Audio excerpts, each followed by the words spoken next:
Oke, anak-adik sekolah minggu kelas besar yang dikasih oleh Tuhan, kalian sudah mendengar dan mengikuti ibadah sekolah minggu dalam puji-pujian pagi hari ini. Kita akan mendengarkan kebenaran firman Tuhan. Sebelum kita mendengarkan kebenaran firman Tuhan, mari ambil sikap yang baik, buka hatimu untuk kebenaran firman Tuhan. Kita sama-sama berdoa. Bapa yang baik, kami mengucap syukur buat pagi hari ini, buat kesempatan yang Tuhan berikan dalam kehidupan kami Tuhan. Kami sudah memuji memuliakan nama-Mu, kiranya pujian kami menyenangkan hati Tuhan. Kami rindu menerima berkat kebenaran firman-Mu, Allah Roh Kudus yang turut campur tangan mengurapi hamba-Mu, mengurapi firman-Mu, mengurapi kami semua yang mendengar. Nama-Mu dipuji, dipermuliakan. Terima kasih Bapa, kami sambut firman-Mu dalam nama Yesus. Haleluya. Amin. Nah, adik-adik kelas besar yang dikasih oleh Tuhan, kita sudah memasuki di tahun 2021 di bulan yang ke-8. Ya, bulan yang ke-8 di bulan Agustus ini saya percaya di sepanjang dari Januari sampai bulan Agustus ini ada begitu banyak sekali tantangan ujian yang kita hadapi. Apalagi kalian adalah orang-orang yang sudah beranjak remaja. Ya, SMP sampai SMA sudah banyak sekali hal-hal yang kalian alami untuk memproses kehidupan kalian, memproses kehidupan kita untuk tetap setia beribadah di masa-masa pandemi, tidak bisa ke gereja tapi ibadah online. Itu merupakan satu proses dalam hidup kita. Apakah tetap kita beribadah walaupun di rumah, atau kita berpikir nanti sajalah kalau pandemi ini sudah selesai, maka saya akan kembali beribadah memuji memuliakan nama Tuhan. Nah, pagi hari ini saya akan memberikan judul kebenaran firman Tuhan, menjalani hidup dengan optimis. Hari-hari ini ada begitu banyak orang tidak lagi mengalami atau ada dalam hidupnya hal yang optimis, yang ada pesimis, merasa gak mungkin, gak mampu. Atau sesuatu yang merasa ada apa sih ini, kayaknya gak mungkin sekali dalam hidup saya terjadi. Nah, kita melihat dalam kitab Yosua pasalnya yang pertama, ayatnya yang pertama sampai ayat yang ke-9. Tapi saya akan membacakan mulai dari ayatnya yang pertama saja deh sampai ayat yang ke-9. Dengan cepat kakak akan bacakan bagi kita semuanya dalam Yosua pasal yang pertama, ayatnya yang pertama sampai yang ke-9. Perintah Tuhan kepada Yosua untuk merebut tanah Kanaan. Sesudah Musa hamba Tuhan itu mati, berfirmanlah Tuhan kepada Yosua bin Nun abdi Musa itu demikian. Hambaku Musa telah mati, sebab itu bersiaplah sekarang. Seberangilah sungai Yordan ini engkau dan seluruh bangsa ini menuju negeri yang akan kuberikan kepada mereka, kepada orang Israel itu. Setiap tempat yang akan diinjak oleh telapak kakimu kuberikan kepadamu, seperti yang telah kujanjikan kepada Musa. Dari padang gurun dan gunung Libanon yang sebelah sana itu sampai ke sungai besar, yakni sungai Efrat, seluruh tanah orang Het sampai ke laut besar di sebelah matahari terbenam, semuanya itu akan menjadi daerahmu. Seorang pun tidak akan dapat bertahan menghadapi engkau seumur hidup. Seperti aku menyertai Musa, demikianlah aku akan menyertai engkau. Aku tidak akan membiarkan engkau dan tidak akan meninggalkan engkau. Ayat yang ke-6, kuatkan dan teguhkanlah hatimu, sebab engkaulah yang akan memimpin bangsa ini, memiliki negeri yang kujanjikan dengan bersumpah kepada nenek moyang mereka untuk diberikan kepada mereka. Hanya kuatkan dan teguhkanlah hatimu dengan sungguh-sungguh. Bertindaklah hati-hati sesuai dengan seluruh hukum yang telah diperintahkan kepadamu oleh hamba Musa.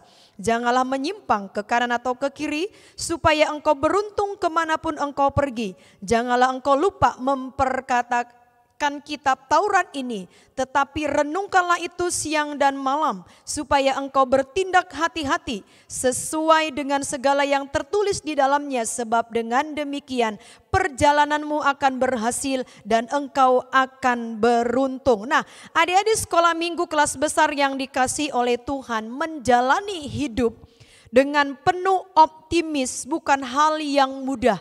Tidak semudah membalikkan telapak tangan. Kita harus mengikuti proses demi proses dalam kehidupan kita supaya iman keyakinan kita bisa naik level lebih lagi di masa-masa yang sulit ini. Bagaimana cara menjalani hidup dengan optimis di masa-masa yang sulit hari-hari ini? Sekolah tidak bisa bertemu dengan Bapak Ibu guru, mau keluar juga kita ngerasa takut, bertemu dengan orang banyak ada rasa takut, ada rasa khawatir. Tetapi firman Tuhan mengajarkan saya, mengajarkan kita bersama-sama menjalani hidup hari-hari ini adalah hidup dengan penuh optimis. Yang pertama, cara yang pertama adalah kalian boleh melihat slide-nya, hidup dalam visi. Hidup dalam visi. Visi merupakan tujuan akhir atau pandangan akhir. Kita punya target atau prioritas utama dalam hidup kita. Sekarang pertanyaan kakak, apa yang menjadi visi kamu? Atau apa yang menjadi target utama kamu? Atau apa yang menjadi prioritas utama dalam hidup kita? Atau target kita, Kak, aku gak punya target. Sekarang hidup saja sudah anugerah. Nah, kita diajarkan untuk memiliki satu target, pandangan hidup kita, prioritas dalam hidup kita itu apa yang terutama. Ada satu pujian berkata, yang terutama di dalam hidup ini meninggikan nama Yesus. Apakah hari-hari ini prioritas utama adik-adik adalah meninggikan nama Yesus?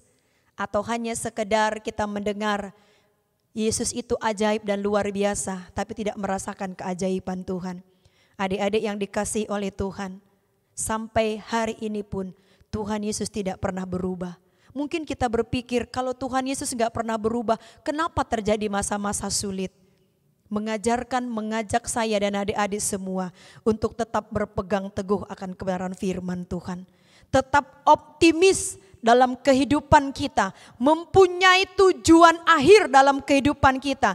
Prioritas utama hidup kita adalah meninggikan nama Tuhan. Di masa-masa sulit ini, kakak percaya adik-adik kuat di dalam Tuhan. Pegangan hidup kita hanya satu, firman Tuhan. Yang memberikan sumber kehidupan kepada saya dan adik-adik adalah kebenaran firman Tuhan. Yang menguatkan kita di masa-masa yang sulit ini, hidup dalam visinya Tuhan. Ya, hidup dalam visinya Tuhan. Kita melihat bersama-sama di dalam Yakobus pasalnya yang keempat. Yakobus pasalnya yang keempat ayat yang ke-13 sampai ayat yang ke-15. Yakobus pasalnya yang keempat ayat 13 sampai 15, di sana dijelaskan. Jadi sekarang hai kamu yang berkata hari ini atau besok kami berangkat ke kota Anu dan di sana kami akan tinggal setahun dan berdagang serta mendapat untung, sedang kamu tidak tahu apa yang akan terjadi besok. Apakah arti hidupmu? Hidupmu itu sama seperti uap yang sebentar saja kelihatan lalu lenyap.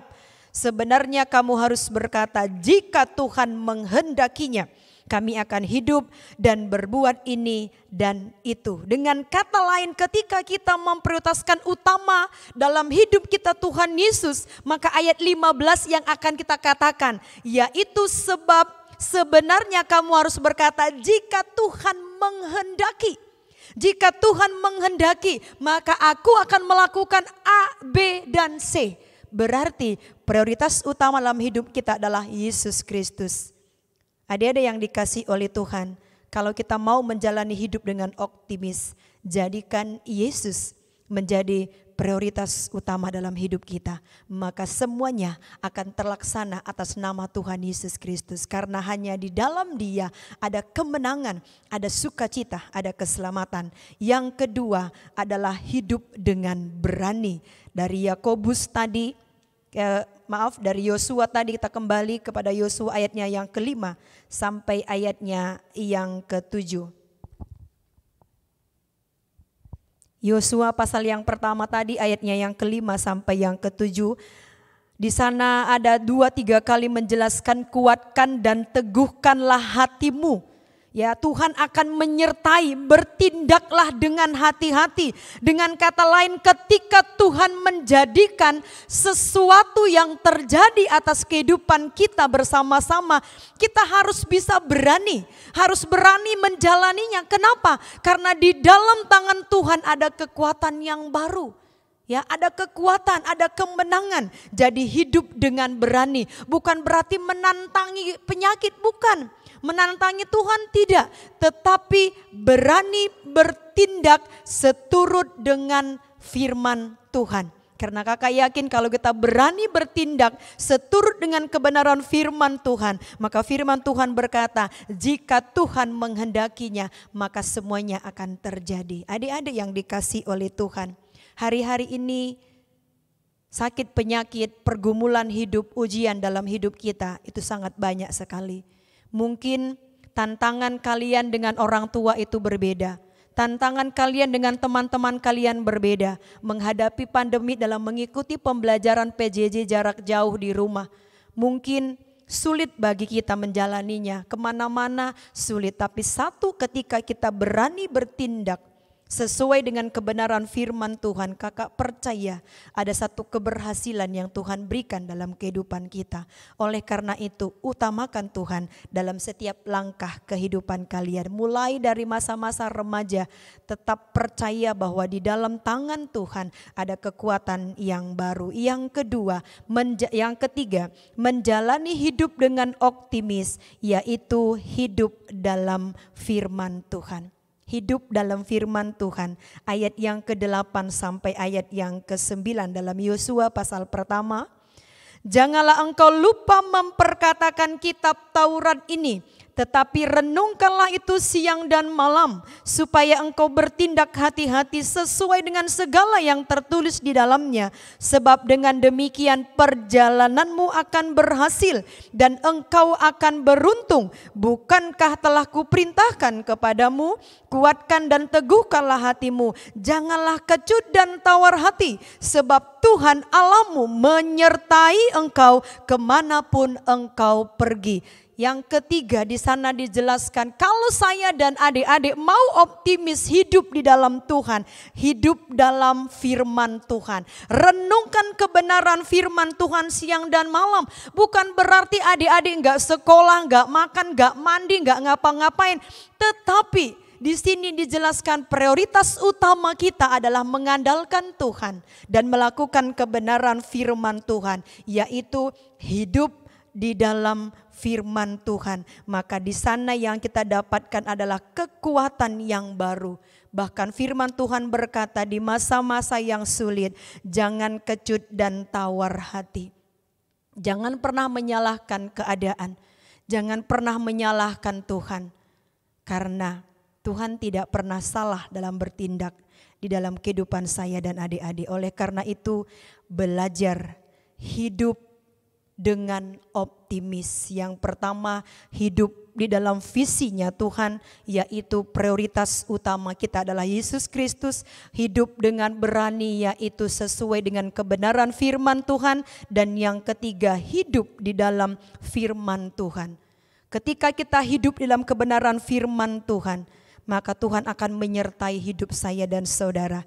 Adik-adik semua, ayat yang ke-9 bagian yang terakhir. Sebab Tuhan Allahmu yang akan menyertai engkau kemanapun engkau pergi. Kalau ada seseorang berkata, pergilah, aku menyertai engkau kemanapun engkau pergi. Mungkin kita berpikirlah, dia kan hanya manusia. Dia juga hanya seperti saya. Tetapi ketika Tuhan yang menyatakan menyertai kita sampai kepada kesudahan akhir zaman, itu merupakan satu janji yang luar biasa yang dunia tidak akan pernah bisa berikan dalam kehidupan kita. Sekarang pagi hari ini, apa yang menjadi kesimpulan bagi saya, bagi adik-adik semua? Kesimpulan yang pertama adalah visi mendorong kita untuk memiliki prioritas-prioritas dan membuat pilihan hidup yang benar. Ya, harus memilih hidup yang benar. Yang kedua, visi mendorong kita untuk memiliki semangat dan motivasi yang lebih lagi dalam melakukan segala sesuatu. Dan yang ketiga, visi sangat menentukan arah hidup manusia. Pertanyaan kakak yang terakhir, seperti apa arah hidupmu? Seperti apa pilihan hidup kalian? Tentukan sendiri di hadapan Tuhan. Bertindak sesuai dengan kebenaran firman Tuhan. Ketika Yosua diperintahkan oleh Tuhan untuk merebut tanah Kanaan, bukan hal yang mudah bagi Yosua. Tetapi ketika Tuhan yang sudah bertindak mengatakan, pergilah, kuatkan dan teguhkanlah hatimu. Enggak hanya disuruh pergi, tapi ada janji Tuhan di dalamnya. Aku akan menyertai engkau kemanapun engkau pergi. Janji ini bukan hanya kepada Yosua, tetapi bagi orang yang percaya kepada Tuhan. Bagi orang yang percaya akan firman-Nya dan melakukan seturut dengan kasih karunia-Nya. Adik-adik yang dikasihi oleh Tuhan, tetap optimis di masa-masa yang sulit. Maka Tuhan yang akan bertindak. Tuhan yang akan berperang ganti kita. Percaya dan tetap percaya kepada Yesus Kristus. Biarlah firman Tuhan, renungan firman Tuhan pagi hari ini boleh membawa kita, boleh membawa adik-adik tetap kuat di dalam Tuhan. Kuat bukan berarti tidak ada ujian. Kuat bukan berarti tidak ada masalah. Tetapi ketika kuat di dalam Tuhan, ketika ada masalah, saya dan adik-adik bisa menjalaninya. Karena ada sahabat kita yang sejati, yaitu Yesus Kristus yang menjadi penopang hidup kita di hari-hari ini. Puji nama Tuhan. Pesan kakak, tetap setia di masa-masa pandemi. Tetap setia beribadah di masa-masa yang sulit. Jangan pernah tinggalkan Tuhanmu. Dia Tuhan yang dahsyat yang akan menyertai kita sampai kesudahan akhir zaman. Tetap setia kepada Tuhan dan tetap semangat. Jaga kesehatan, nama Tuhan dipuji, dipermuliakan di dalamnya. Puji nama Tuhan. Kita akhiri kebenaran firman Tuhan pada pagi hari ini. Tetap percaya Tuhan sanggup melakukan perkara yang ajaib. Mari kita berdoa bersama-sama. Bapa yang baik, kami mengucap syukur buat kebenaran firman-Mu pagi hari ini Tuhan. Ketika Tuhan menyertai Yosua untuk merebut tanah Kanaan, Engkau memberikan satu janji kekuatan dalam hidup, menyertai kemanapun dia melangkah. Kami amenkan firman-Mu. Janji yang sama Tuhan berikan bagi kehidupan kami di masa-masa yang sulit ini Bapa. Memberkati adik-adik kami dimanapun mereka berada, tetap kuat di dalam Tuhan. Penyertaan-Mu sempurna bagi kehidupan mereka. Memberkati sekolah dalam masa-masa PJJ, berkati orang tua dan pekerjaan orang tua mereka, berkati sekolah dan masa depan mereka, berkati gereja kami, dan terlebih pulihkan kondisi bangsa kami. Terima kasih Bapa. Firman-Mu boleh menjadi rema, boleh menjadi kekuatan dalam kehidupan kami pribadi lepas pribadi. Nama Tuhan dipuji, dipermuliakan. Dalam nama Yesus kami akhiri ibadah kami pada pagi hari ini dan kami terima firman-Mu di dalam nama Yesus Kristus yang hidup. Haleluya. Amin.